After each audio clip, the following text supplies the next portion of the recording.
here. We have a good opportunity today to have Mike Dudley here from the Forest Service. Was one of the co-lead on the investigation at the Yarnell Hill incident, and bring us some information that we can see and learn from for our own operations. So thanks for taking time out of your day to come see this, and thanks to Mike for spending the morning with us. Yep, my pleasure. And is this working? You want me? Okay, we're good. All right. Morning. Okay, I can tell the Wildland Division. And question, for the Wildland Division, who here is also cross-trained in structural program? Okay, there's a few of you. So what I'm going to do, and there's a reason I bring that up. So I'm going to assume most of you have not seen the briefing video that was associated with Yarnell. Has anyone seen it? All right, so there's a few. And who here has worked in the past with Granite Mountain? Yeah, there's always some folks there because that hotshot crew. So the reason for asking about the structural protection, there's been some allegations made in the past, and you still see it pop up every once in a while in the press about Granite Mountain. So Granite Mountain was a city crew, Prescott Fire Department. Prescott Fire Department has a wildland division, real similar to the structure set up here under Unified Fire Authority. There was some implications that Granite Mountain was influenced because of their association with Prescott City to take on more risk when structures were burning within the Yarnell area. The reason I bring that up is keep in mind the structure. You had Granite Mountain IHC under Prescott Fire Department, sponsored by Arizona Division of Forestry to meet NWCG interagency guidelines to be certified as a full IHC, hotshot crew.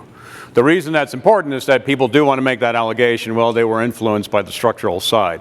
No member of the Granite Mountain hotshots, including Eric Marsh, who was the superintendent, and Jesse Steed, his captain, were cross-trained in structural. None of them cross-worked on the structural program during the off-season. What they were was a pure wildland firefighting organization.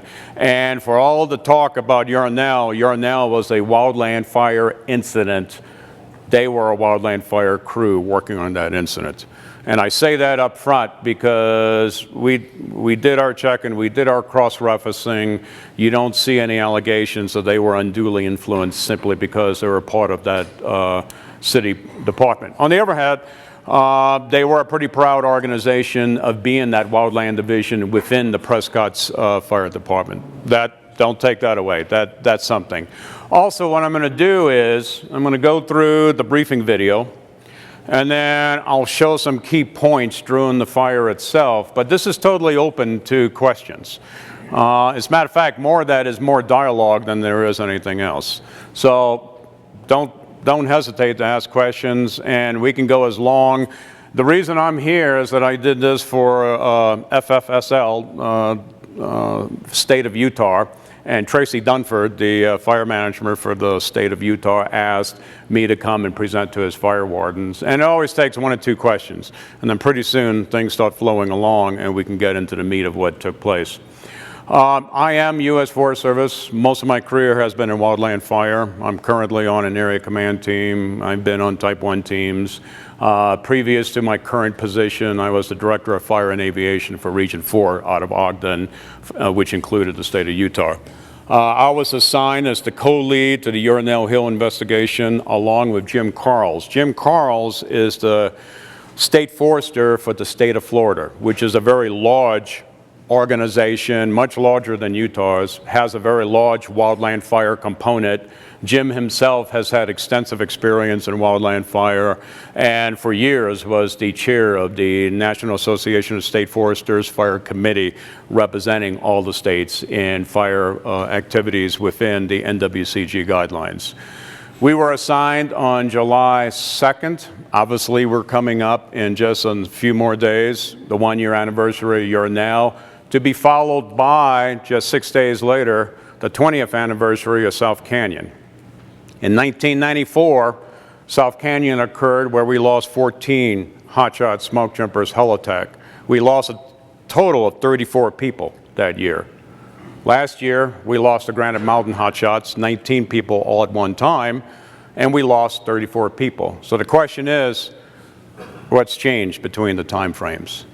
And just ironically, last Friday, I had the opportunity to be in Montana, and Montana State Fire Division, DNRC, they sponsor every year a staff ride at a place called Man Gulch.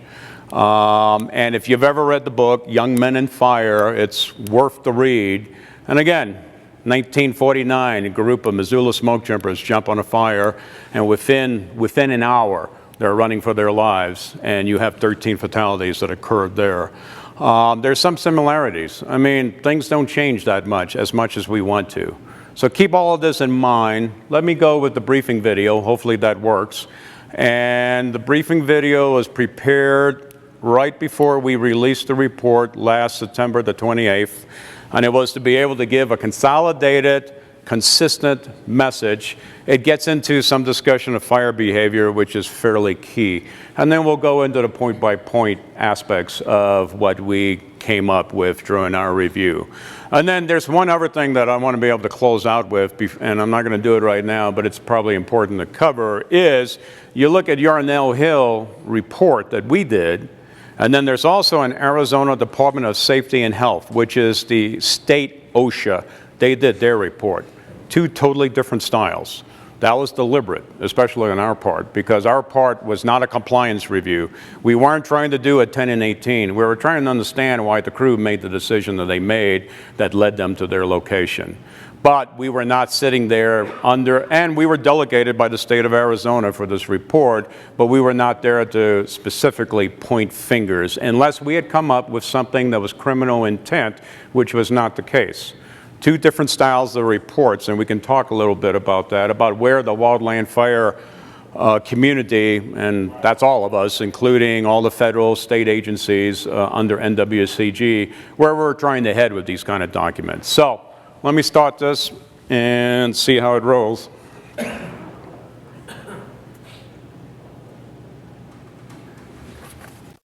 On June 30th, 2013, 19 firefighters died on the Yarnell Hill fire in central Arizona, southwest of Prescott. The Granite Mountain Interagency Hotshot crew from the Prescott Fire Department was working west of Yarnell when they were overrun by fire.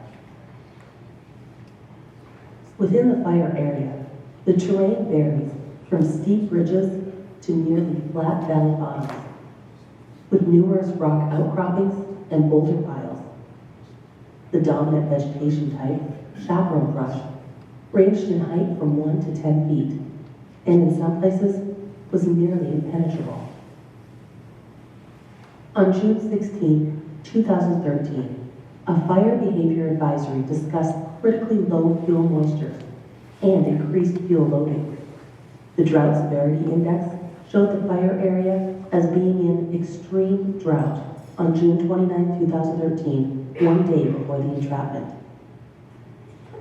Above average loading of cured grass and drought-stressed fuels combined to allow for faster moving fires, with or without winds, and for increased fire intensities and flame lengths.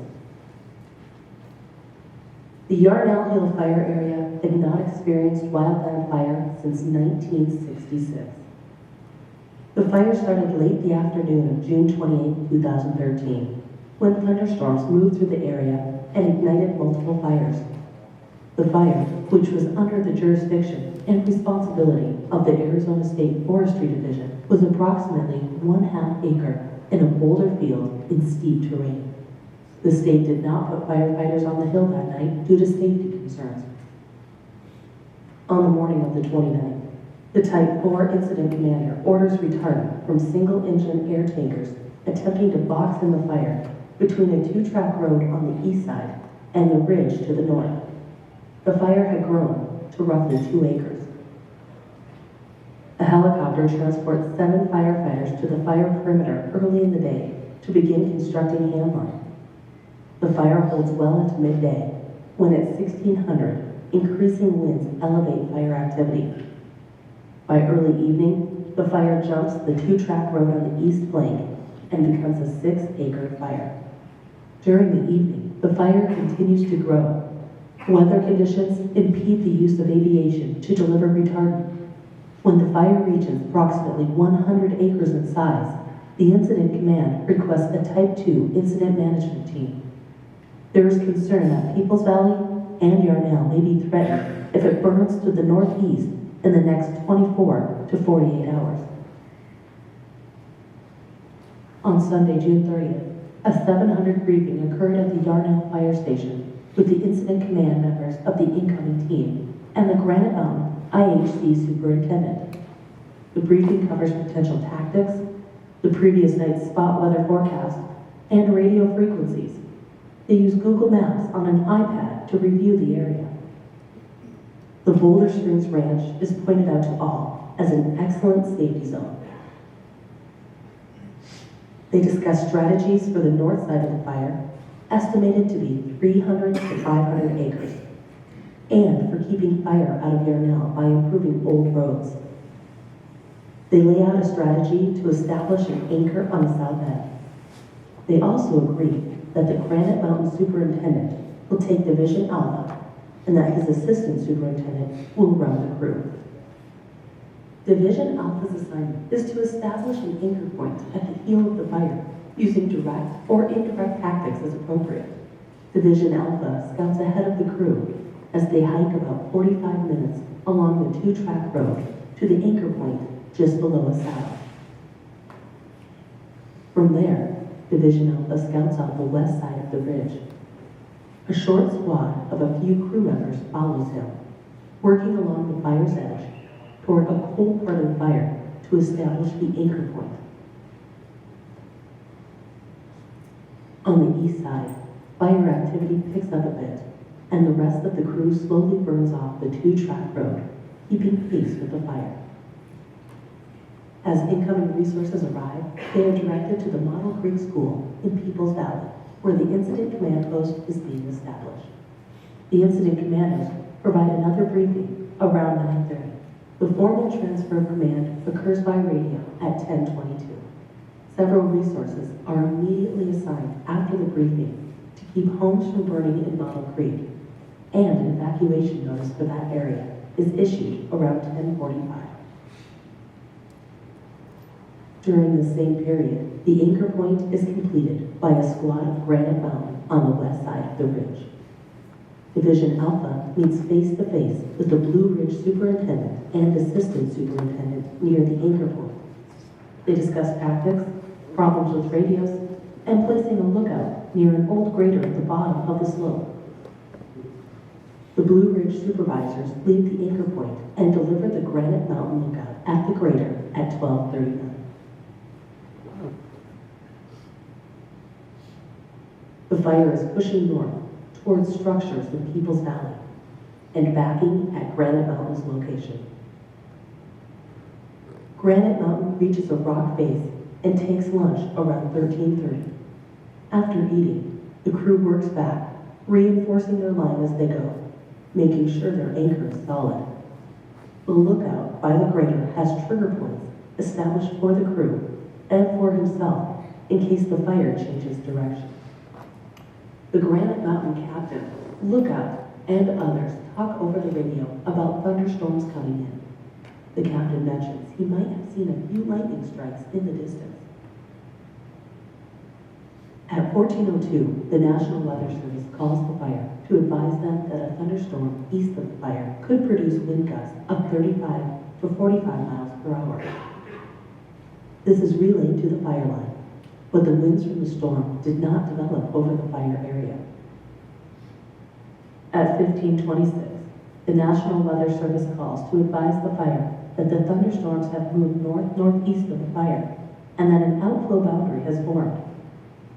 This outflow boundary is moving toward the fire and could potentially produce north-northeast winds at 40 to 50 miles per hour. This message is also relayed to the fire line. Operations double checks that Division Alpha also heard the second weather update. Division Alpha acknowledges the weather update and mentions the winds are getting swirly on the ridge, but that everyone is in the black and in a good spot. Between 1530 and 1545, the fire experiences a gradual wind shift from the southwest to the west-northwest. The fire becomes very active with some spotting. By this time, the 2-mile flanking fire looks more like a head fire and is starting to move in a more southeasterly direction. These wind shifts occurred ahead of the arrival of the outflow boundary. This radar data was recorded as the storm outflow boundary arrives at the north end of the fire at 1618. Around 1550, the Granite Mountain Assistant Superintendent calls the lookout to relay the weather update. The lookout acknowledges, looks around, and notices the fire has started building and the wind is starting to shift. He calls the Assistant Superintendent and says the fire has hit his trigger point and he's moving back to the old greater area. The Assistant Superintendent replies calmly, "Okay, cool." The Blue Ridge Superintendent picks up the Granite Mountain lookout near the old greater and delivers him to the vehicles. The Blue Ridge Superintendent then goes for more drivers to get the rest of the vehicles moved. On the way out for moving all of the vehicles, the Structure Protection Group Supervisor contacts the Blue Ridge Superintendent to ask if the dozer line is still an option to burn out from. The answer is no. Division Alpha, hearing the transmission, agrees and says the fire has reached the area where Granite Mountain's crew carriers were. A moment later, Division Alpha says, "I want to pass on that we're going to make our way to our escape route." Blue Ridge tries to clarify by asking, "You guys are in the black, correct?" Division Alpha responds, "Yeah, we're picking our way through the black," and then mentions a road in the bottom and going out toward the ranch. Blue Ridge thinks Division Alpha is talking about heading northeast through cold black to a ranch there. He asks, "Division Alpha, to confirm, you're talking about the road you saw me on with the UTV earlier, in the bottom?" Division Alpha replies, "Yes, the road I saw you on with the UTV." From this point on, Granite Mountain's motivation and path were unknown to all resources on the fire, and we will never know their exact route. The available information, interviews, times, evidence of probable route, and best probable routes suggest the following. After 1604, the crew began moving from the flank of the fire where they had been working near the anchor point. They traversed the 2-track road near the top of the ridge and proceeded south along the ridge until they reached a saddle. As they traveled along the ridge, they had full view of the fire. When they reached the saddle, they had a direct and clear view of the Boulder Springs Ranch, which appears to be very close. As they start to drop down from the saddle, their view of the fire was rapidly cut off until it disappeared completely. The outflow boundary reached the southern perimeter of the fire at 1630. It caused a drastic increase in wind speed and a shift in wind direction, driving the fire south. The primary fire spread direction changed to the south. Fire intensities and resulting flame lengths doubled while rates of spread tripled. The fire made a major run into the town of Yarnell. The fire in the flat terrain east of the origin was affected by these changes in a dramatic way. It moved from along the base of the main ridge and reached the bottom of the bowl 1.5 miles southeast of the origin. From there, the head split into 2 heads. The southern head entered the unnamed drainage referred to as the middle bowl. The northern head continued burning along the base of the ridge. Granite Mountain worked their way down the slope through the boulders and brush until the flaming front cut them off from their escape route to the ranch. The second head of fire, burning along the base of the slope, rounded a knoll composed of granite boulders. Once past the knoll, the fire accelerated as it entered the bowl Granite Mountain was hiking down. Rate of spread is estimated at 10 to 12 miles per hour. It is estimated that the time between the sighting of the fire front from the deployment site to the time the fire reached the deployment site was less than 2 minutes. Granite Mountain made several radio transmissions before deploying fire shelters.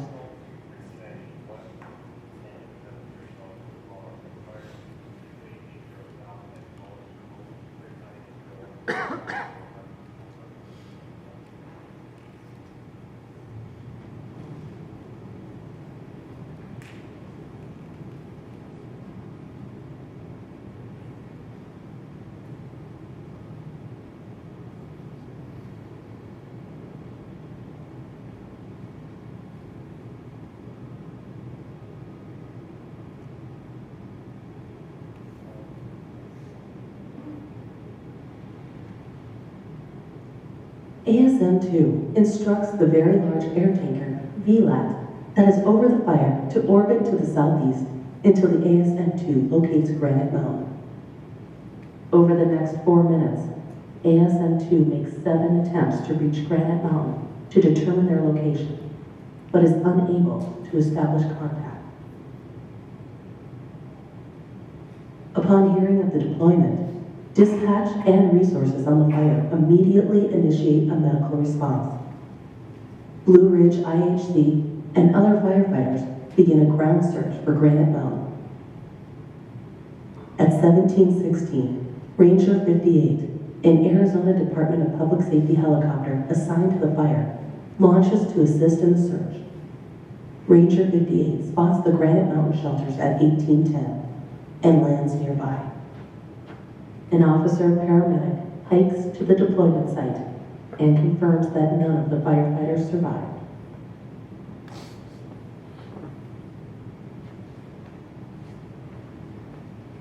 This tragedy occurred when Granite Mountain IHC was traveling through an unburned area on a route toward the safety zone when a rapidly advancing fire of great intensity overtook them. The fire's extreme speed of 10 to 12 miles per hour eliminated the crew's options of reaching the safety zone or returning up to the canyon rim.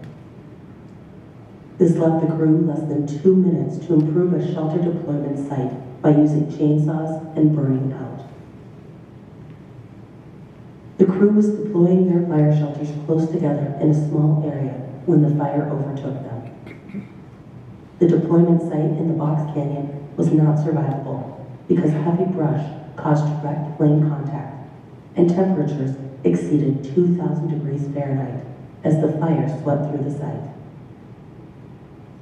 The team developed a few conclusions based on available information from personnel on the fire, physical evidence, cultural knowledge, observations, and subject matter expert sessions. The Granite Mountain IHC was a fully qualified, staffed, and trained hotshot crew. They were current with the required training and met work rest guidelines. The Yarnell Hill area, having not seen wildfire in over 45 years, was primed to burn because of extreme drought, decadent chaparral, and above average cured grass loadings. Although Yavapai County had a community wildfire protection plan, many of the structures were not defendable by firefighters responding to the Yarnell Hill fire. The fire destroyed over 100 structures. Radio communications were challenging throughout the incident. Some radios were not programmed with appropriate tone cards. Crews identified the problem, engaged in troubleshooting, and developed workarounds so they could communicate using their radios. Radio traffic was heavy during critical times on the fire. The fire's complexity increased in a very short time, challenging all firefighting resources to keep pace with the rapidly expanding incident. As complexity dramatically increased starting Saturday evening, fire management went through multiple transitions from a Type 4 through a Type 1 incident in fewer than 20 hours. The Granite Mountain crew had been watching the active fire burn away from their position all day, but their observations did not lead them to anticipate the approaching outflow boundary or the accompanying significant fire behavioral changes.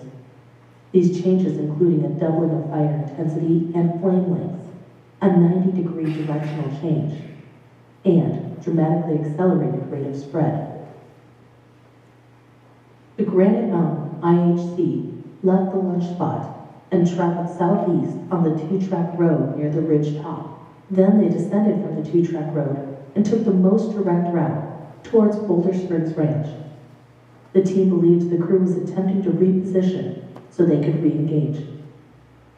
Granite Mountain IHC did not perceive excessive risk in repositioning to Boulder Springs Ranch. There is no indication that they doubted the black was a valid safety risk, or that they moved to the Boulder Springs Ranch because they feared for their safety if they stayed in the black. In retrospect, the importance of the 1526 weather update is clear.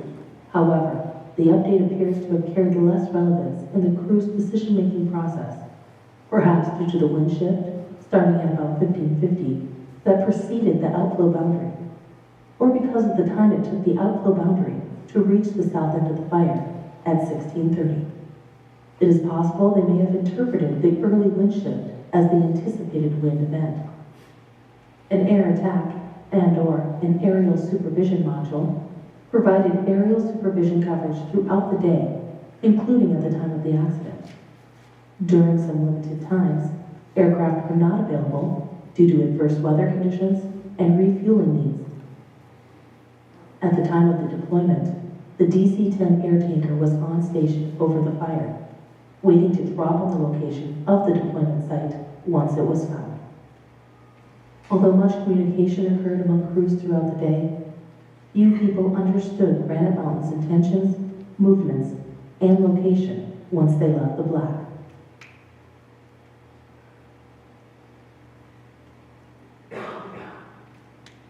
The deep sense of loss here is unimaginable. The investigation team and the wildland fire community stands together with the families of the Granite Mountain interagency hotshots, grieving, heartbroken, devastated. Our brothers, sons, dads, they're gone. The current generation of firefighters has never experienced a tragedy such as Yarnell Hill and the loss of the Granite Mountain crew on that last day in June. The families and firefighters alike want answers, to understand, to make sense of this terrible outcome. There is a gap of over 30 minutes in the information available at Granite Mountain IHC. No crew members from the deployment site survived. We will never know specifically why the crew took the actions they did, nor the thought processes they employed. Many discussion points go unanswered in the report. Their situational awareness, decision-making, route of travel, and motivation. Family members, firefighters, and many others will continue to pore over the circumstances of this tragedy for years to come. Much thought and analysis will go into reviewing this accident, to understand, to learn, and to make sense of how and why. This account, the loss of 19 firefighters, our brothers, is not complete, and it never will be.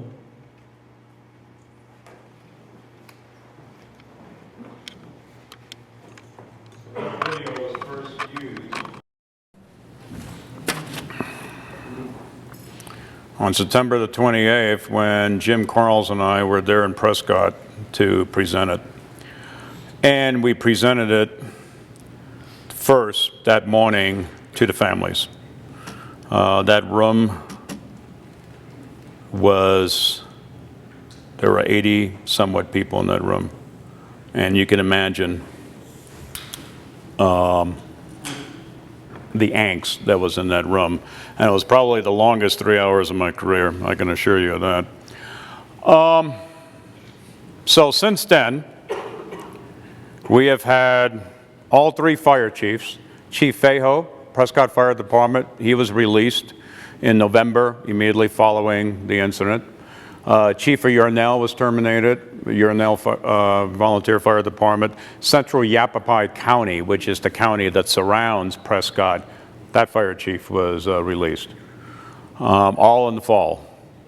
14 of the 19 families have filed suit. Over 100 landowners in the Yarnell area have filed suit. totaling right now in excess of $700 million. The suits have been filed against Prescott City, Yavapai County, Arizona State Division of Forestry.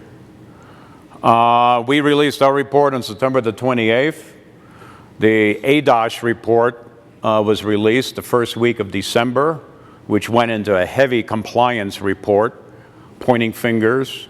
The state is still in the process of preparing a response to the ADOSH and negotiating. This thing is going to play out in the courts for just absolutely years. So before I go into any of the key points, Druin, are there any immediate questions that I can answer? Go ahead. How do you approach investigating something like this? Are you, I mean, I know you said you weren't ADOS was doing compliance, you were not really looking for non-compliance. But as a lead investigator, how do you steer those underneath you? Are you looking for nuggets that will lead towards fingers being pointed, or are you just trying to understand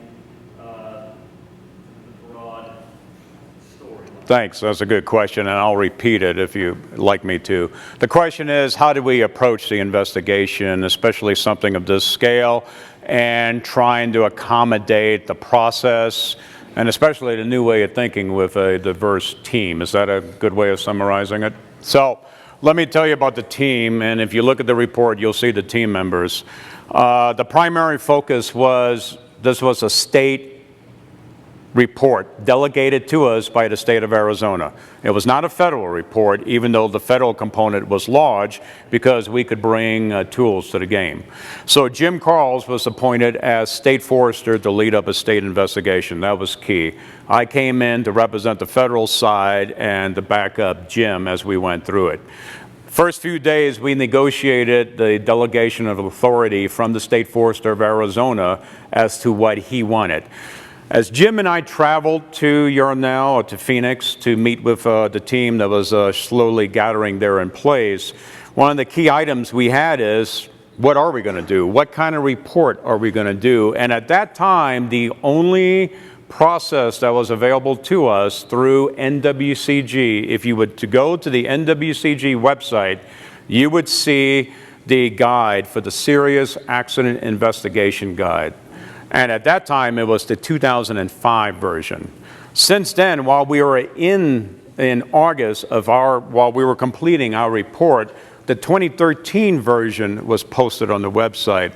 But the key emphasis that you'll see on that 2013, the Forest Service Shield is no longer on the document because we do not recognize that process, nor was the NASF, National Association of State Foresters, Shield. They no longer recognized that process. We knew that we had a process, but we didn't want to do a compliance. Why not? Well, it's easy to do a 10 and 18. It's easy to say the crew lost LCES as they traveled, and here's where they violated, here's where they violated. Does it tell you any new information? No, it does not. And has it worked so well to improve firefighter safety? If you look at the number of fatalities, we've had over 400 fatalities since 1994 when South Canyon occurred. So we, Forest Service, NASF, and eventually DOI, we're looking for a new way to try and do that. And within the Forest Service, we've been doing what's called FLA, Facilitated Learning Analysis. We're not trying to point blame, we're trying to gather the truth and try and figure out what happened for people to learn from. And at the same time, you want people to be able to come and talk to you willingly and not feel like that whatever they say is going to lead to any kind of prosecution. That's a key element. So when we gathered as a team, we started gathering the facts. We had a key core group of interviews, and you look at the immediate membership of the Type 2 team and key components. And from that, we expanded out who we wanted to interview. The most critical interview was the lookout, because he was there on the site and he could walk us through the area. The next most critical interview was the Blue Ridge Hotshots, because their leadership, they were right there working with Granite Mountain and knew Granite Mountain extremely well because they're so close, they spent a lot of time together. The third critical interview was the ASM, or in this case, because we're all fire people. It was Bravo 33 that was over the site. They heard communications. Those were the 3 most critical interviews, and then you expanded it out from there. Most of the members of the investigation team, which included Forest Service and included an SME representing the hotshot community, but we had to find a non-federal individual because, again, state investigation, they were trying not to have undue influence from the federal hotshots. We brought in Jimmy Rocha. Jimmy is the superintendent of the Rio Bravo Hotshots, which is a Kern County hotshot crew under NWCG guidelines. Jimmy was there. We had members from the Boise Fire Department, Missoula Fire Department. We even had 2 what we call SME sessions, where subject matter experts would come in. They had a chance to review the document and then provide input as we went through the whole process. So it was fairly early on that we had a group of people that said, we don't want to do a 30-mile investigation where we point the blame at everyone and their uncle. We're just trying to figure out why the crew made the decision that they made. And it was a pretty consistent process throughout. Did we have some periods of heated discussion as we were trying to come together on conclusions? Yeah, you bet. Any good group will do that. I would also point out that some of the members of that team, one in particular, he had gone into fire shelter. He was a smoke jumper at South Canyon. So he had a taste in his mouth of how the process should work and how it should not work. So as a team, unlike South Canyon, which had a minority report that refused to sign, unlike Esperanza, which had its own group that came in with its minority report, we had no minority reports. That was our key goal between Jim and I. We want the team on the same place to be consistent throughout the whole process and in agreement. If we can't reach agreement on the facts, then we need to back off and see what we could do to come. Does that help with a response without being too long-winded? So, the key element is still looking at this option, looking at what's up there. Why did the crew make that decision to go that way? If you leave the lunch spot, especially back then, there's a 2-track. A UTV can ride up on that 2-track. That 2-track runs south along the ridge, and it's a very defined ridge. And as you go along that ridge, you'll come to the saddle, and that becomes really the key decision point when you get to that saddle. Because you got a number of options. Option 1 is you stay in the lunch spot. You don't need to leave the black. Just stay there. Option 2, when you get to the saddle, is you can go off the backside to the southwest. And what that does is that'll take you down the slope, and eventually you'll hit Highway 89, which is the highway coming in from Wickenburg, and you could be picked up. Option 3 is you can stay high. That 2-track becomes a trail, and it literally goes around the canyon and drops into Yarnell. The advantage there is you have full view of everything coming at you. Or there's option 4. Option 4 is when you sit that saddle, and it's an interesting visual issue. You hit that saddle and you look out, and son of a gun, there's that ranch. I mean, the ranch is right there. Remember, I've heard people say, God, it looks like you can reach out and touch the ranch. And suddenly you're evaluating options, and the crew went the most direct route, down that slope, headed toward the ranch.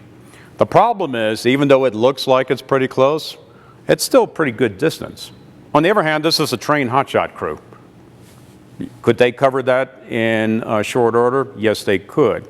The problem, though, is, and I've walked this slope many a time along with the team, and as you drop down, it's a pretty steep slope to drop down. And once you get to the bottom of the canyon, you can't see the ranch.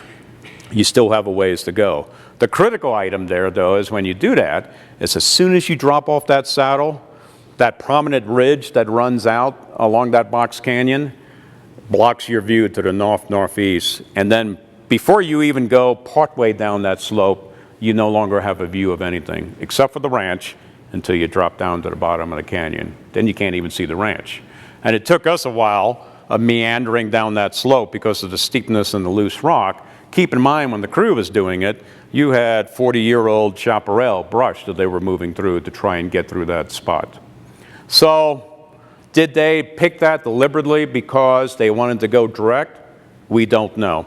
The only surviving member of the crew, the lookout, he could not tell us anything because he was focused on lookout, and when he got picked up by the superintendent of Blue Ridge, he gave the superintendent his radio so the superintendent could communicate with Granite Mountain. I will offer, go ahead. For what purpose? So he could have access to their cruise channel? Bingo, that's it. And what was the actual mileage between the saddle and the ranch? From the lunch spot to the saddle, to the deployment site is 1.2 miles. To go from the deployment site to the ranch is a 0.4. So they were pretty close when they hit that spot. We do know that there was communications going on, they had to be, between the crew. We know that. Internal, but that's all inter-crew communications. None of that is recorded, no one hears that. So let's go through some of the critical junctures of the whole incident. It was called in to dispatch Friday on the 28th, and it was logged in at 17:36. It was one of multiple ignitions that had occurred throughout that area. The ICT-4, who was a state of Arizona employee, was there to evaluate, but he wasn't there by himself. He also had the duty officer for the BLM Phoenix office that was there on site because they thought they had multiple fires, and so they were evaluating. Toward that evening, the only fire that showed itself was Yarnell Hill. Before darkness showed up, they asked the air attack from the Dose fire, which was just on the north end of Prescott, come on over and give us an evaluation. Air attack showed up. He had a hard time seeing anything, and he says, all I see is a puff of smoke. It's maybe a half acre to 1 acre, and it's hanging up on the ridge. The ICT-4 made the decision not to put anyone on the slope that night, on the hill. He's been heavily criticized for that decision. I bring that up because the only resources he had was some BLM engine crews, and he had the Yarnell Volunteer Fire Department. He did not want to walk anyone up, and his issue was, even if I could get people up there that night, if someone got hurt, I can't support them. His decision was to wait till the next morning and then make initial attack that first start of the morning. He had a BLM helicopter. He had a Department of Corrections crew, the Lewis crew, that was on site. Keep that in mind that the Prairie View crew, which is also Arizona Department of Corrections, had been the crew that was burnt over and had fatalities during the Dude Fire. And the Dude Fire, until Yarnell, was the huge history for the Southwest. So he's dealing with that fire throughout the day of Saturday, the 29th. Mid-afternoon, he actually releases the aviation resources because things seem to be so good. But then late that afternoon, there's that 2-track which continues along. The fire had jumped that 2-track. So he orders air tanker. He wanted a large air tanker coming out of Prescott. They had 2 large air tankers in Prescott, but there was a weather front over the top of Prescott. The air tankers were grounded. Another decision point. He is offered a VLAT, the DC-10 Tanker 910. Tanker 910 is sitting in Albuquerque. Dispatch says we can launch 910, but you got 10 minutes in which to tell us your decision because then we won't have enough duty day for the air tanker to make it there and then head down to Williams Gateway in Phoenix to spend the night. Again, he's not by himself. He's with the BLM duty officer. The fire at this point is about 10 acres, has jumped the 2-track, but now ICT-4, representing state of Arizona, he's just been offered a very large air tanker. Do you want it? Do you not? And he hemmed and he hawed and he thought about it, and between he and the BLM duty officer, they both concluded that's a little bit of an overkill. Now, who here knows you can order the VLAT in multiple configurations? Yeah, it's not that well known. And it certainly wasn't known to that ICT-4. You can order the VLAT as a large air tanker. You don't have to take it as a very large air tanker. You don't have to take all 11,600 gallons. And the cost of the VLAT is actually cheaper than MAFS units because the daily availability is funded up front by the U.S. Forest Service under the contracting rules. So really, it's a pretty cost-effective, but everyone hears the VLAT, and the hair stands up and they're going, oh my God, cost. So he turned down the VLAT. But the fire started growing that night. He put in a resource order for a Type 2 team. The Type 2 team that was ordered is the Arizona Management Incident Team. And the closest I can get to it is in Nevada, the Sierra Front Team, which is a team of local resources, City of Reno, BLM, Forest Service, counties. And they're a team that can come in and ramp up immediately and take it over as a Type 3 or go up to a Type 2 because they're all Type 2 qualified. That team showed up the next morning, also ordered with 3 hotshot crews. That order was filled by the Granite Mountain hotshots, the Blue Ridge hotshots off the Coconino, and the Arroyo Grande hotshots out of Region 5. Arroyo Grande never made it. Their vehicles, they had a crew buggy break down in Phoenix, so they got hung up there. But the next morning now you've got Granite Mountain and you've got Blue Ridge. I'm the superintendent of our hand. Okay. We were on the Trace Lagunas, all over New Mexico, but we're down and ordered up on the pre-bow. Was Arroyo Grande there on the pre-bow, or were they coming from Region 5? No, they were already there. They were there within region. Oh, I'm sorry. The question was about the status of Arroyo Grande. Were they coming out of Region 5 or are they already repositioned within the region? And the answer is, yeah, they were already there coming off a different fire and headed there. They could have gotten there that morning had they not broken down. So most of the Type 2 team shows up that morning, including the IC. As he goes through his planning process, he does a briefing with the ICT-4 that takes place at 9:30 at the ICP, which is on the north end of in an area called Peoples Valley. He already has a structure protection group leader down in Yarnell who's been there all night trying to figure out how to best defend Yarnell and set up some sort of defense. The ICT-4 is announced at 10:22 that morning. I'm sorry, the ICT-2, but he already knows. He's behind the power curve. He has way too much fire activity going on, and he came in as a short team, and not all of his positions were filled. Again, criticism was that he had no safety officers. He put in an order for safety officers. For some reason, it was just one of those things that happened in a busy dispatch center. The order got dropped. They put in the order for it, but at the time that he took over, he had no safety officers. He had both of his ops people. You have a question? What was the planning level during that time for the region nationally? Nationally, we were at planning level 4. Regionally, it was planning level 5. So they were max. And the question is, what was the planning level for the Southwest at that time?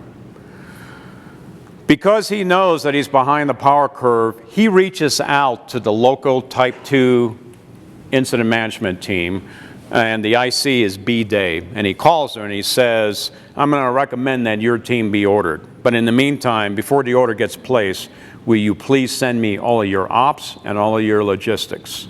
And she complies, and people start coming down. They're not officially ordered, but he knows that he needs additional help. The reason he went to her, she's based in Prescott. So he knows that most of the resources she has can come out of Prescott quickly. So after that phone call, between 11 and 1 o'clock, are a series of phone calls that take place with state management. And the whole issue is, what is we need to go through the checklist to determine what level of incident we're dealing with. And by 1 o'clock, he is still pushing for a Type 2 long team. The state makes the decision, no, we're going to go with a Type 1 team. Fine, that's a good decision. But now you're still a day out before you start getting any resources. The Type 2 people are still coming in. They don't know that they have not been ordered. So now he's dealing with all of that. Meanwhile, up in the hill, you got Granite Mountain and Blue Ridge. And one of the uniqueness of this whole thing, the captain of Blue Ridge had a GPS unit that by habit, he always carries his own personal GPS, and he has it on all day long. So we were able to pull the data from his GPS.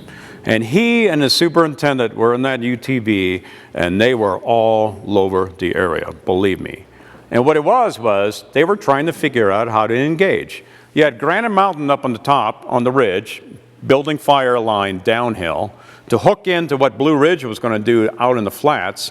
And Blue Ridge was trying to figure out a way to use the road system that would take it out to Highway 89. They never felt really comfortable with that assignment. As a matter of fact, the crew spent a good chunk of its day by its crew buggies because the captain and the superintendent were trying to figure out how safely to engage that crew. In the meantime, they were talking to Granite Mountain as Granite Mountain's making its way down. Now, keep in mind that this is one of the oddities. It's a rapidly expanding Type 3 to a Type 2 with a Type 1 coming in. They are behind the power curve.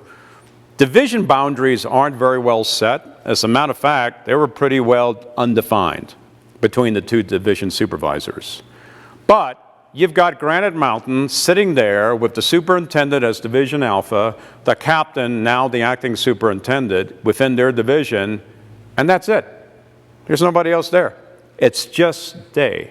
And as the day progresses, everything that they had started out with that morning becomes a moot point because the strategy and tactics that they thought were valid that morning is no longer. So they're sitting up there and wondering what to do. I will say this, there is this point where, well, you can see the dialogue, and that's one of the key components. A lot of people were talking, very few people were communicating. And you saw that little snippet of when Blue Ridge and Granite are trying to identify, where are you guys? You're in the black? Yeah, we're making our way down the escape route. At no point do you see someone finally go, okay, where exactly are you headed? That was never defined. It was almost as if Granite Mountain was being deliberately vague, but the communications are really short. That's not to say that Blue Ridge didn't do their job, because Blue Ridge Superintendent, he was driving the UTV, he's picking up the lookout, he's getting his crew ready to bail out, he's gathering them up, and he knows he's got to move his buggies and Granite Mountain's buggies. So he's multitasking through this process as he's trying to have this communication. I will also say that if he had not come around the corner at the time that he did, the lookout would have been the first fatality, guaranteed. There was no place for that lookout to have safely deployed. And he was way too close when he decided to bail out from where the fire was.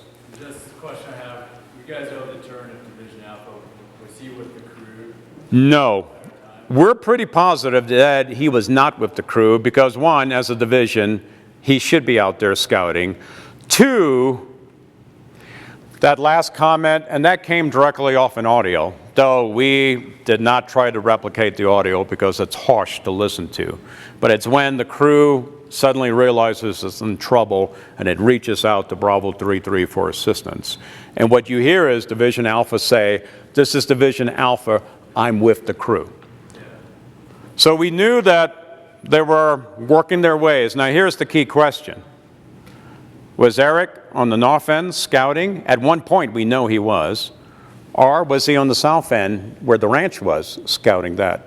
That's why I asked her, just trying to figure out, make our own conclusion, but it seems like they met together somewhere. They did. They hooked up at some point. Yeah. I will say this, there is an allegation made.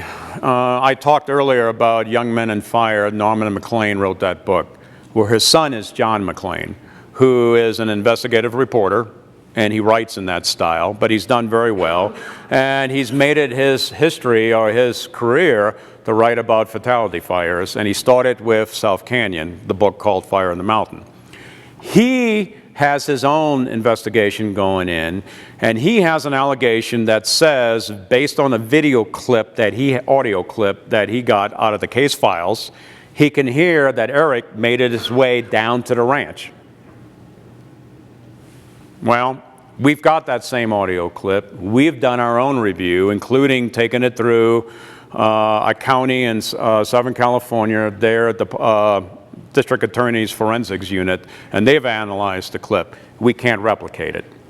And that's the problem with this. You go through so much electronic audio manipulation, and eventually you get something that's left, and people can interpret it however you want to. People hear ranch, other people hear south. You don't know what it is. On the other hand, does it really change anything? If he had actually gone through that canyon, gotten to the ranch, and then gone back with the crew, does that change anything about the decision-making of why going that route?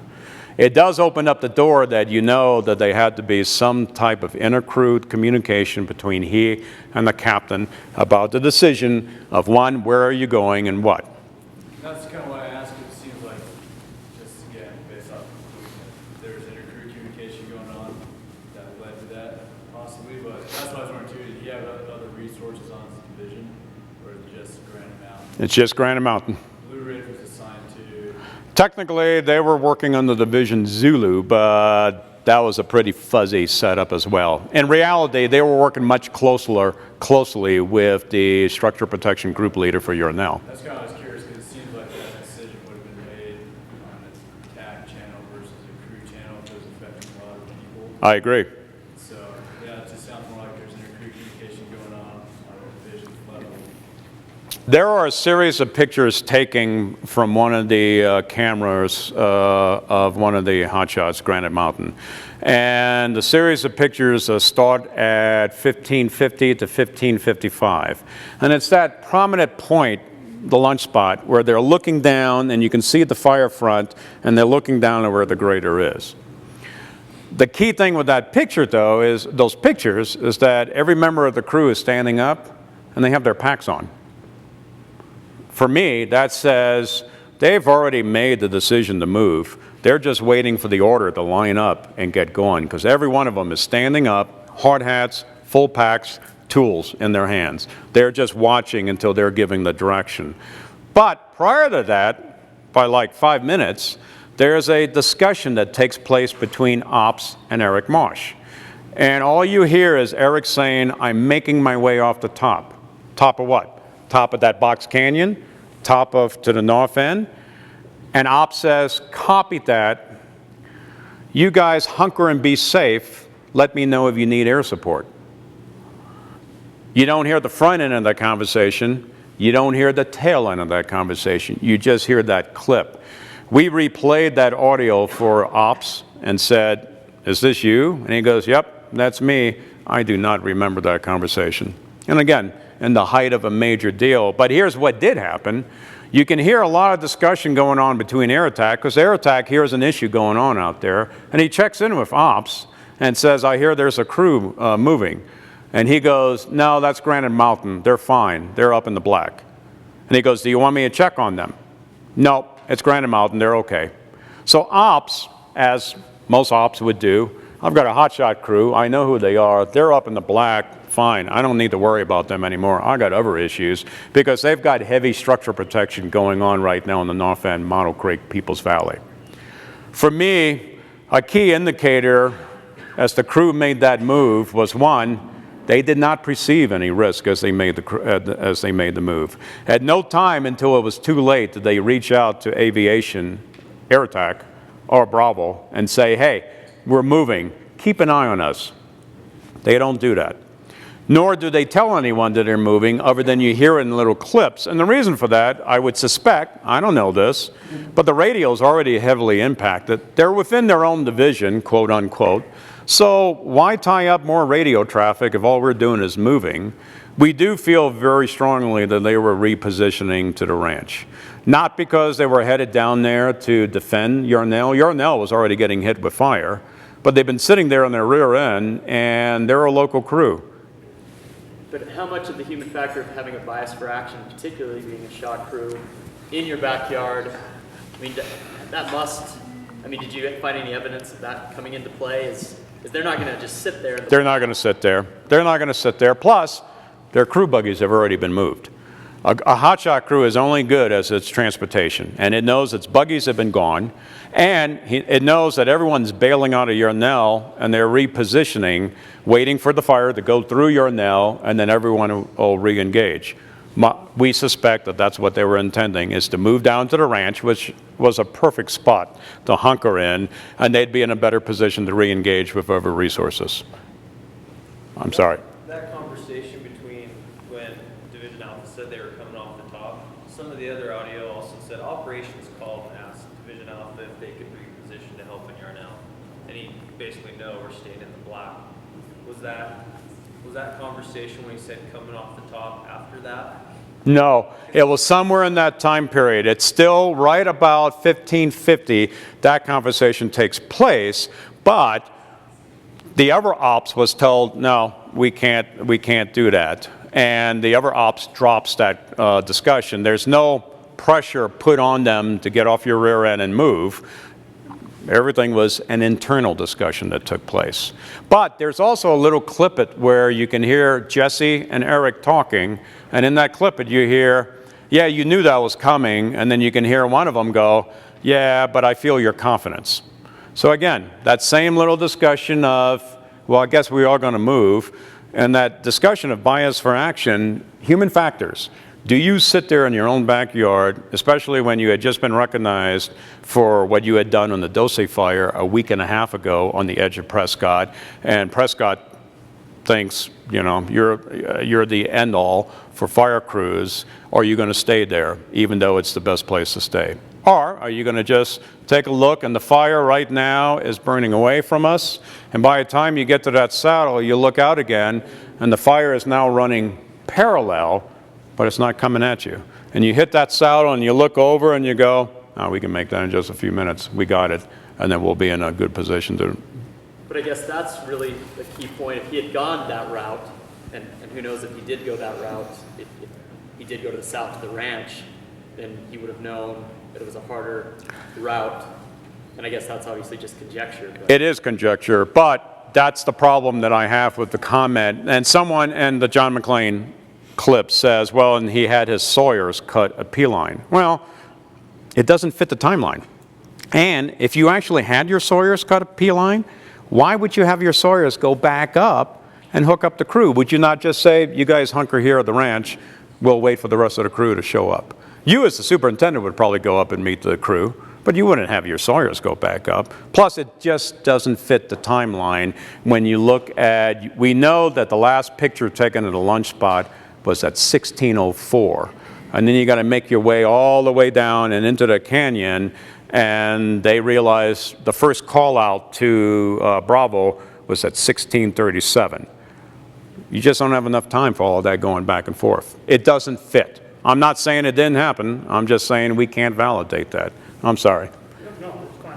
Going along again with the personnel and their experience, because that's their area. The rate of spread of fuels, they're used to that. Was this unusual to an extreme that they wouldn't have anticipated that? Was it an unusual run? Was it something that they, thought in the past experience they had the time that this was? The question is, was this a unique or such a unique situation in terms of fuels and fire behavior? Part of that answer is yes. It was an extreme fire behavior. However, some of our SMEs made the comment, well, because they were from out of the area, they made the comment, well, you had triple-digit temperatures and single-digit relative humidity with windstorms in the area. Why would you, doesn't that qualify as extreme? And someone else from that area says, no, that's just a typical day in the Southwest. If you don't fight fire in those conditions, you're never going to get off the road. Plus, the conditions of that day did not meet the national weather standards for a fire watch. There was no red flag issued for that day.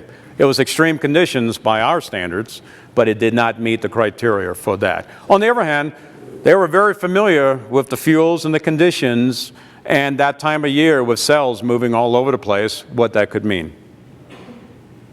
Was that lunch spot that they were in, was that pretty good solid black that they were hanging out before they decided to move? Yes, it was. The question was the lunch spot area, was that in a good black area? And yes, it was solid black. It would have been, our analysis said that it would have been good enough for them to have just hunkered in there and let the fire blow by. Did you know any dissension within the crew? Did they try to split off at any point prior to or during the deployment? The question is, was there any dissension within the crew, and did any folks try to split off? Blue Ridge made the comment, a number of those folks. They said, you know what, when they left the lunch spot, they were all in lockstep with one another. because that was a pretty cohesive crew.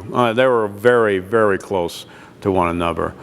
So no, there was no indication. Now, there's some allegations that there was an argument between the captain and the superintendent about which way to go from that saddle. We can't validate that. Some people have made that allegation. We don't have any evidence of that. You know, probably the most telling thing for me, from my point of view of looking at this, was, you know, every crew has what I call one or two rabbits. You know, speed machines that at time of stress, they're going to book. They deployed in an area smaller than where you guys are sitting. They deployed as a unit. They deployed together. Not one person broke ranks. They did exactly how they were trained. That tells me extreme cohesive training and process. They never abandoned one another is the best way of putting it. I found that fascinating because I've never seen other shelter deployments that people aren't spread out and you have one or two people that always try to make it for themselves. They stayed together throughout the whole point. So, on the other hand, there's a part of me that has to wonder, as they stood there on that saddle and they started dropping down the slope, I would like to think a few members of the crew had that little gnawing pit in their stomach saying, is this a good idea? But would any of them have spoken up and argued against the superintendent? Or the acting? I don't know. On the other hand, I can tell you this. Of the work that we've done, there isn't anything that we found that suggested that Eric Marsh was a risk taker or that he would do anything to put his crew at risk, especially as much as he loved that program and he was in the process of maintaining and defending that program, the Wildland Fire Division within the Prescott Fire Department. We just don't have any evidence of that taking place. So it does make you wonder. Just a comment on the crew nets, the crew channels. For years we'd show up at fires and they'd say, well, we don't want you to use your crew net. Yeah. We want you to use an open channel. And our argument was, well, that's how we communicate with each other. Do you see it coming to the point where that crew channel is going to be open and recorded like the other communication on the fires? I don't see that. Part of the problem is the communications and the tools to do just that. I don't think we can cover it from that angle. And I'm sorry, that was the question of using the inter-crew radial net. Is there ever a point in time where that would become a tool to be used for recording? And I don't believe so. But it would have provided us some pretty dandy information as to the true intent of what they were thinking about if we could have heard that discussion take place. Do we know whether they were utilizing the pre-identified IHC crew nets? Yes. Well, no, I can't guarantee that. I know they were using their own internal, and that at points, there was various communications. At points, Blue Ridge and Granite were communicating on the IHC nets. Then they were communicating on the assigned frequencies for that incident, which was Arizona Division of Forestry. They were also communicating by cell phone because the net was just so packed up. One of the things that we did try to look into was there any undue influence given by a key member of the Prescott Fire Department by telephone, not by radio, by telephone, pushing them to get off that spot. And we can validate that there wasn't. There wasn't anybody getting in the way of saying, hey, you guys get off your ass and get down here. Other than the one suggestion from the ops, can you come down? And it's okay to ask that, but it's also okay to say, no, we can't. We're not in a position to do that. But something triggered their mind. I was wondering about the wind shift or the weather advisories that they mentioned, and they said that they may have perceived something prior to the actual wind shift being that event. What was the time frame? Okay, this is the discussion of the weather event and the notification of the wind shift and what were the time frames involved. So they received the official warning at 15:26, and National Weather Service Flagstaff called the fire behavior analyst on the team and said, heads up, you got a wind shift coming. The fire behavior analyst then broadcast that out.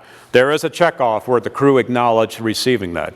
And the crew then, the captain, calls the lookout and says, did you hear that? And the lookout says, copy, I heard that. That was at 1526. At 1600, nothing had happened yet. At about 1610, there was a change in wind direction, but it was subtle. It wasn't a hard push. Nothing like that outflow boundary that hit them. So the question is, did they just perceive that to be that shift? And when you get a weather warning, how long does it stay valid in your own head? I mean, we're given warnings all the time out there. How valid does that stay? And there is no standard for NWS. I mean, they'll admit that. They can't identify that. So the comment that we made on the screen was that probably at some point they just said, okay, maybe it's come through, and maybe it's not going to happen. We're going to move. And the other thing to keep in mind as you're moving along that ridge, what you can't see, there's a heavy smoke layer laying across that top. So that outflow boundary from that cell that's breaking out to the north, you can't really see that cell anymore. All you can see is that smoke boundary. It's hiding your point of view of what's going on out there. You know, a lot of people have said this, and I'll repeat it too, because I do believe this. What they did 99 out of 100 times, they'd have been fine doing it, and no one would have known anything. They just got bit this one time. Not only that, give me 15 minutes. 15 minutes to the front, 15 minutes to the back. None of this would have happened. None of us would be here right now. Because 15 minutes early, they'd have had plenty of time to get to the ranch. 15 minutes to the back, they would have seen the changes going on from the saddle, and they would have bailed off the backside. And that's what it always comes to, is that time frame.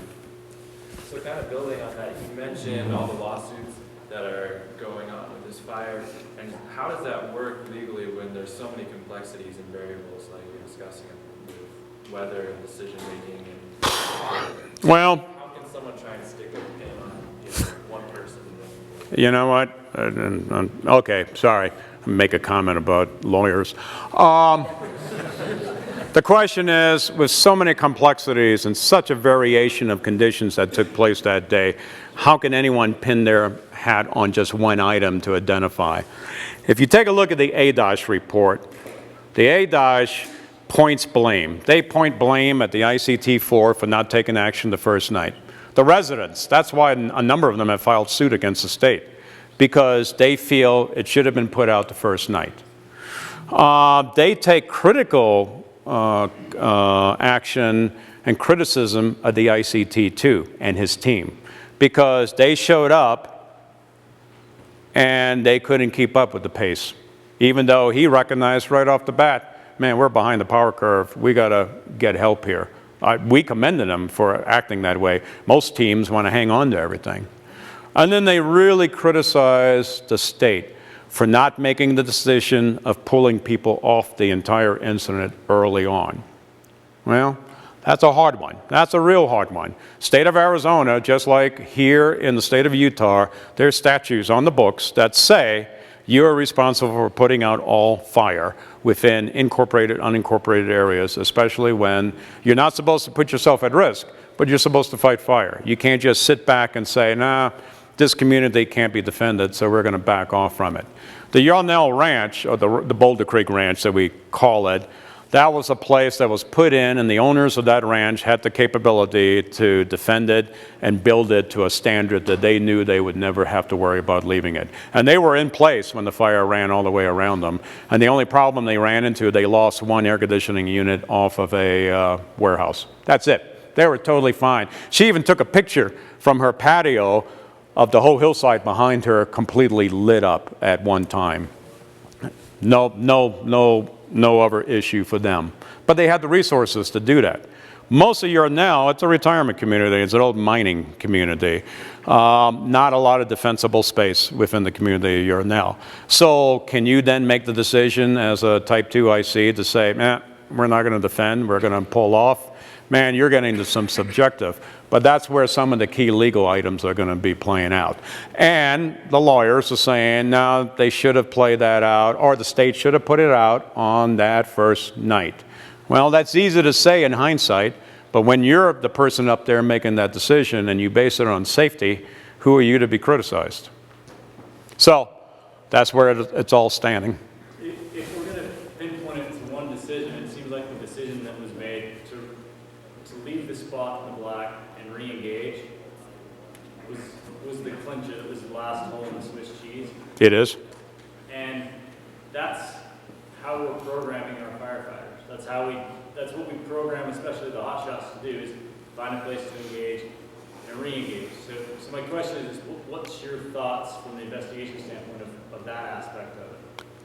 We came up with 4 recommendations, unlike South Canyon, which has 80-some-odd recommendations. But we made a lot of changes, all for the better, for the most part, since South Canyon.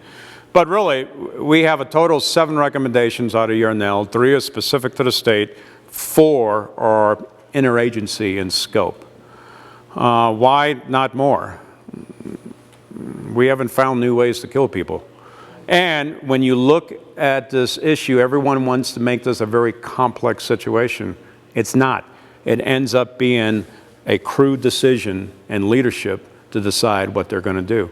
It becomes pretty simple when you look at it from that aspect. But we do have 4 recommendations.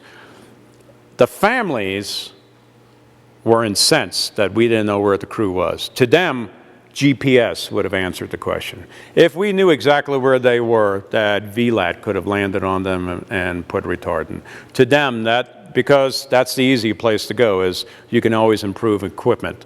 One of the family members, the father of one of the members, to him it's all about fire shelters.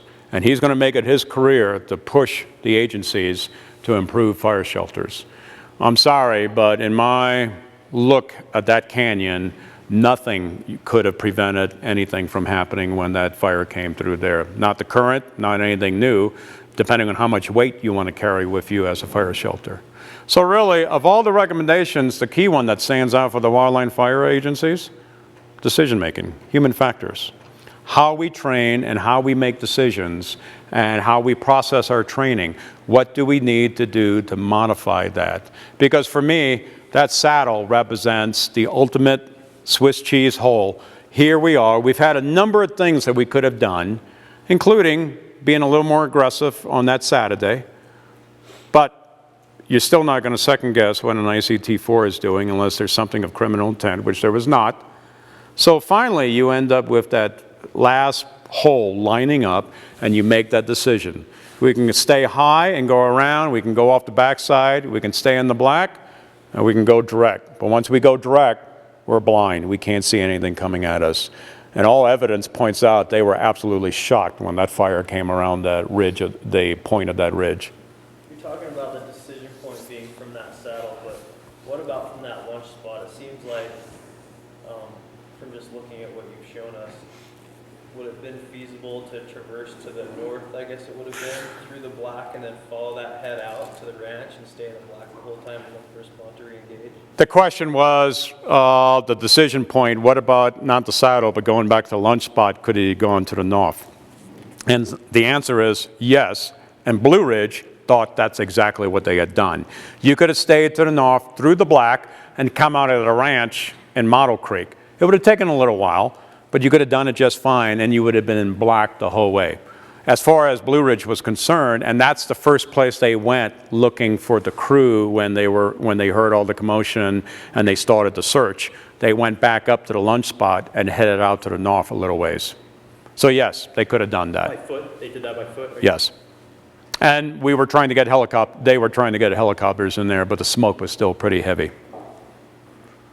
Can you talk a little bit about, you said the Prescott chief, did he resign or was he fired? He was fired. And what were the reasons surrounding that? Just the buck stops there? We suspect so. Well, we do know, and this is regarding why the fire chief of Prescott was released from his position.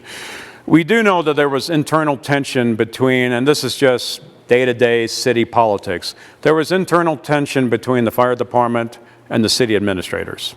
There was tension between the fire department, Prescott, and Central Yavapai Fire District. Why? I don't know. It's just things that go on within communities or whatnot.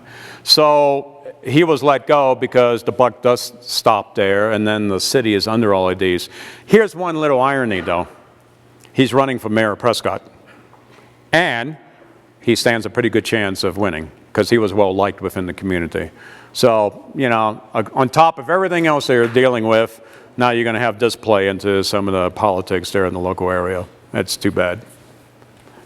Back to some of the legal stuff, my question has been, as far as how their team was set up within their organization, I saw several different reports on TV about certain members not being classified as full-time and not getting death benefits and things like that. Are they set up so that they are like a seasonal employee? Are they brought in just for, you know, fire season? You need me to repeat that? Okay, the question is the structure of the Granite Mountain Hotshots, based on some of the legalities, were some of them seasonal, were they permanent, what was the structure? 6 people on the crew were permanent employees, which meant that they immediately received, their families received the full benefits of their position: pension, medical care, health care, whatnot. The other members of the crew were seasonal. Now, I'm not sure how it works within Unified Fire Authority. Within the U.S. Forest Service, and I've got a son who's on a 6-year fire crew, he's a seasonal employee. What that tells me is if something happens to him, there are no benefits. Only permanent employees have the benefits. However, one of the members of the family is Julianne Ashcroft, recently petitioned the Merit Systems Board for the city of Prescott and was awarded full benefits. Now, it's only to her. You can't help but think that the rest of the families are now going to go in. But under their structure, 6 people were permanent. They were the only ones that received benefits. Everyone else was a seasonal employee who did not receive benefits. When you say benefits, do you mean line of duty death benefit or health benefits? Health benefits and pension. Line of duty, everyone, because there's a federal law that provides that. So line of duty death, so the national... Yeah, that one-time payment, they all receive that. Any other benefits beyond that, they did not receive? Correct. Anything that would be covered under state retirement. Just curious for our program. So I read a report last year sent out saying that they weren't up to their qualifications, like the standard to actually run as a hotshot crew. Is that true or not? It's not. It's not? They were a fully certified IHC. We pulled all the records and they met the criteria. Now you can quibble about some because for the hotshot soups, hotshot crews, you have to have so many permanent members and you have to have certain capabilities with red card ratings to meet up. What had happened was one of the permanent people had been turned into a term position. So, but if you look at it on the books, it still meets the criteria of a certified hotshot crew. So they were fully qualified. Other people said, well, you know, they were at the tail end of their dispatch and they were tired. Well, yeah, you guys are probably about August. You're probably a little tired and you're not as fresh as you're starting right now. But again, it's black and white. Do you meet the criteria or do you not? They met the criteria.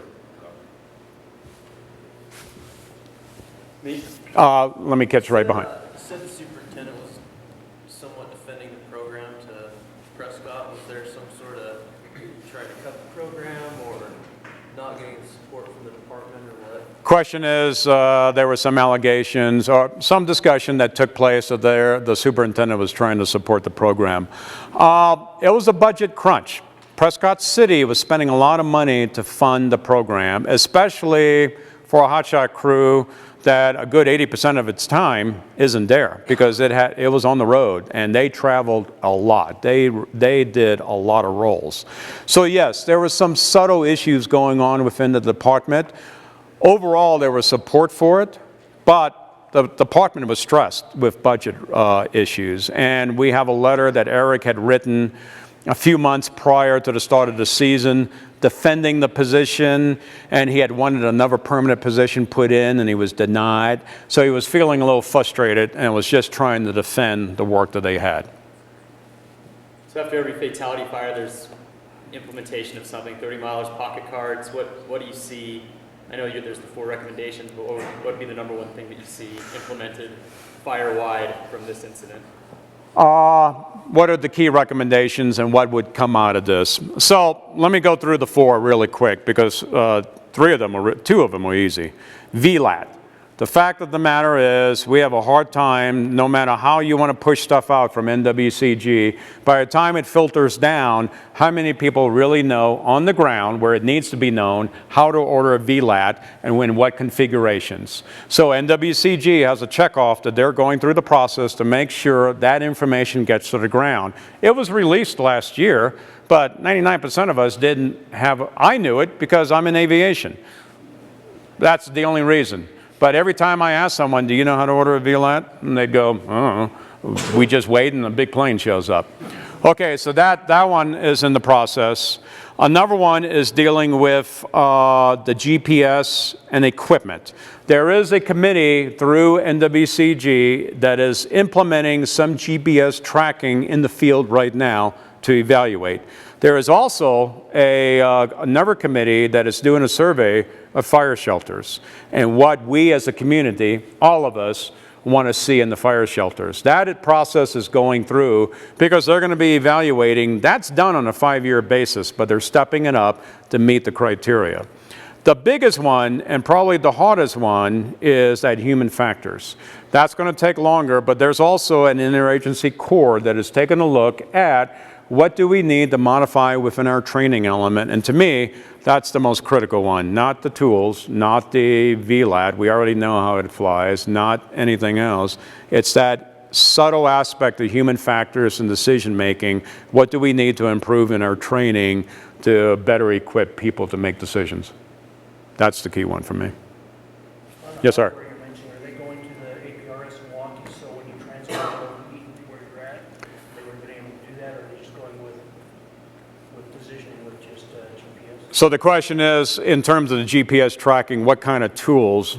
And there's such a broad spectrum of that. One of them is the radio, that special format where you click your radio and immediately you're identified your location.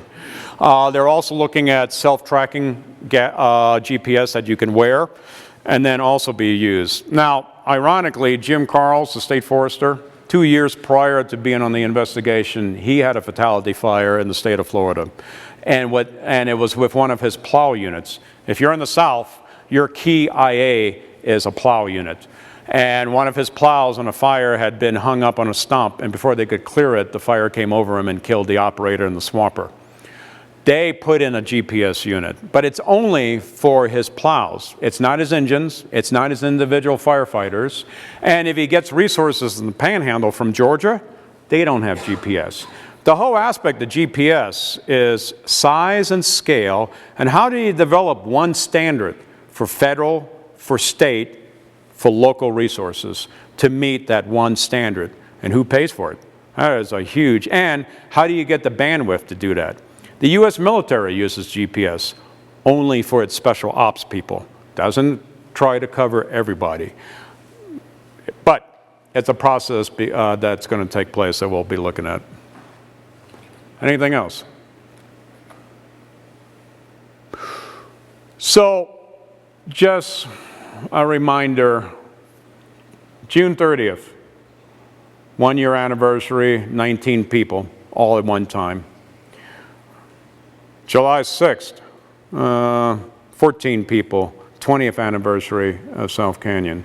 So after South Canyon, we made all these corrections because we assumed this would never happen again.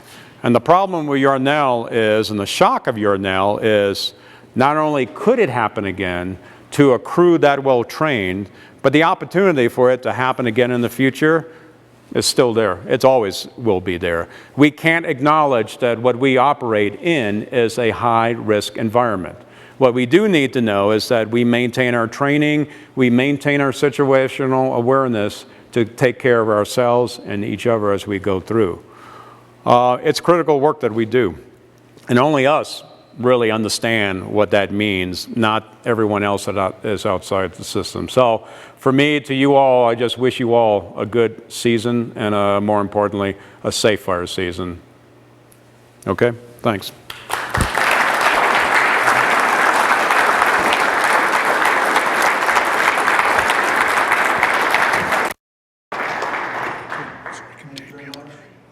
On behalf of us, we'd like to just give you a token just for being here. It's very expensive.